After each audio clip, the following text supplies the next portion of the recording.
در دوشنبه نمایشگاه بین‌المللی تاجیکستان 2025 به کار شروع کرد. بیش از 60 شرکت قریب از 10 کشور محصولات و خدمت‌رسانی‌های خود را معرفی می‌کنند تا همکاری‌های نو پیدا کنند.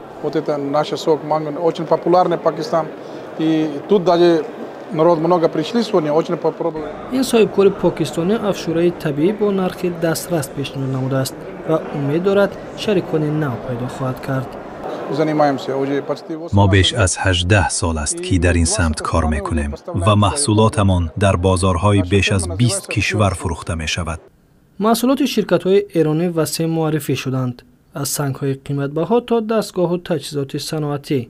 هدف از شرکت در این نمایشگاه پیدا کردن مشتری هست، بتونیم ما با بازار تاجیکستان آشنا بشیم. توسعه بازار ایران در تاجیکستان هست، پیدا کردن مشتری و وصل شدن به صورت مستقیم بتونیم با تاجرها و فعالین اقتصادی و بازرگانی تاجیکستان ارتباط پیدا کنیم که یه لینکی رو برقرار کنیم بین فعالین اقتصادی استان کرمان و فعالین اقتصادی کشور تاجیکستان. نمایشگاه رو پالاتای سودا و صنعت با دستگیری حکومت کشور برگزار می‌کند.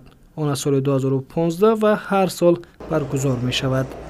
هدف اساسی برگزاری این چهاربینی پیش از همه این شرایط فراهم آوردن برای صاحبکاران، برای دریافت شریکان خود، برای ماندن رابطه‌های تجارتی و بستن شرطنامه‌های مفید، برآمدن به بازارهای خارج و برای صاحبکاران خارجی برآمدن به بازارهای تاجیکستان میباشد. نمایشگاه تا 15 نوامبر ادامه خواهد داشت. این بهانه خوب است تا تاجران وطنی و خارجی شریکان نو پیدا کنند و تجارت و اقتصادیات رشد یابد. محمد سعیدزاد، آسیا پلوس.